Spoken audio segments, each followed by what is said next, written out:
नमस्कार, मैं आश्रुति वोरा और आप देख रहे हैं वीके न्यूज। उत्तराखंड की विधानसभा में सीएम पुष्कर सिंह धामी द्वारा यूसीसी विधेयक पेश कर दिया गया। इसके लागू करने के लिए विधानसभा का विशेष सत्र बुलाया गया।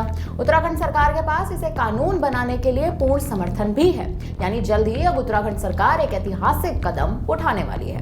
और ऐतिहासिक भी इसी लिहाज से क्योंकि यूसीसी की चर्चा और ये मुद्दा हाल ही का बिल्कुल नहीं है, बल्कि आजादी के समय से चलता आ रहा है।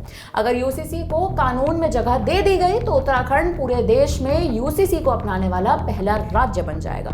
लेकिन जब से यूसीसी के लागू होने का मुद्दा फिर से चर्चा में आया है, तब से ही मुस्लिम पक्ष की घबराहट शुरू हो चुकी है, क्योंकि मुसलमानों को यह डर सता रहा है कि यूसीसी के लागू होने से उनका शरीयत से चलने वाला मुस्लिम पर्सनल लॉ खत्म हो जाएगा। आखिर मुसलमानों को यह डर क्यों है, ये बताएं उससे पहले ये जान लीजिए कि ये शरीयत एक्ट है क्या।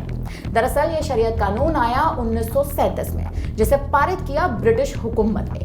ये एक्ट मुसलमानों के बीच विवाह, तलाक, विरासत और रख रखाव के मामलों में इस्लामी कानून को लागू करने को मान्यता देता है। शरीयत यानी इस्लामी कानून की बात करें तो ये कुरान के प्रावधानों और पैगंबर मोहम्मद की शिक्षाओं से बना है। इस एक्ट के अस्तित्व में आने की बात करें तो बता दें कि भारत में जब अंग्रेजी हुकूमत आई तब उन्होंने सभी समुदायों से जुड़े फैसले लेने शुरू कर दिए थे, क्योंकि अंग्रेजों को ऐसा लगा कि भारत में सभी एक ही रिवाज को मानते हैं। इसीलिए स्थानीय रिवाज के हिसाब से फैसले ब्रिटिश हुकूमत ने लेने शुरू कर दिए थे, जिसके बाद अंग्रेजों के शासनकाल में यानी 1873 के मद्रास सिविल कोड एक्ट और 1876 के अवध लॉन्ज एक्ट आया था।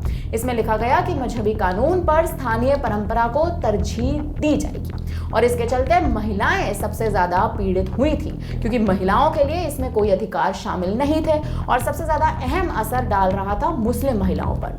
और इसे ही खत्म कराने के लिए उलेमाओं ने एक अभियान छेड़ा और तब जाकर 1937 में मुस्लिम पर्सनल लॉ एक्ट बनाया। 1937 में मुस्लिम पर्सनल लॉ एक्ट में सिर्फ लिखा है कि दोनों पक्ष मुसलमान हैं तो शरीयत के हिसाब से फैसला होगा। इसमें यह कहीं नहीं लिखा कि आखिर शरीयत का कानून क्या है। एक्ट में कुछ मुद्दे लिखे हुए हैं, जैसे कि शादी, तलाक, जायदाद, विरासत से जुड़े मामले, और दोनों पक्ष मुसलमान हो ये जरूरी है, तो ही फैसला शरीयत के हिसाब से किया जाएगा। और अब इसी शरीयत एक्ट की वजह से यूसीसी लागू होने के बाद मुस्लिम समुदाय इसका विरोध कर रहा है। यूसीसी लागू होने से समाज के सभी समुदायों को एक समान कानून लागू हो जाएंगे। मुसलमानों का कहना है कि इससे उनके व्यक्तिगत अधिकारों का हनन होगा, जो 1937 के शरीयत एक्ट के तहत उन्हें दिए गए हैं या उन्हें मिले हैं। फिलहाल अब शरीयत एक्ट के हटने का डर मुसलमानों को हो रहा है, और जायज है कि इसके तहत मिलने वाले अधिकार भी उनसे छीन लिए जाएंगे। फिलहाल अब इस खबर पर, और जब ये शरीयत एक्ट हटाया जाएगा, जब यूसीसी को कानूनी तौर पर मंजूरी मिल जाएगी और शरीयत एक्ट को हटा दिया जाएगा, तो उसके बाद मुसलमानों का इस पर क्या रुख आएगा, इस पर अब आप क्या कहेंगे, हमें कमेंट करके अपनी राय जरूर दीजिएगा। धन्यवाद। वीके न्यूज, राष्ट्र के नाम।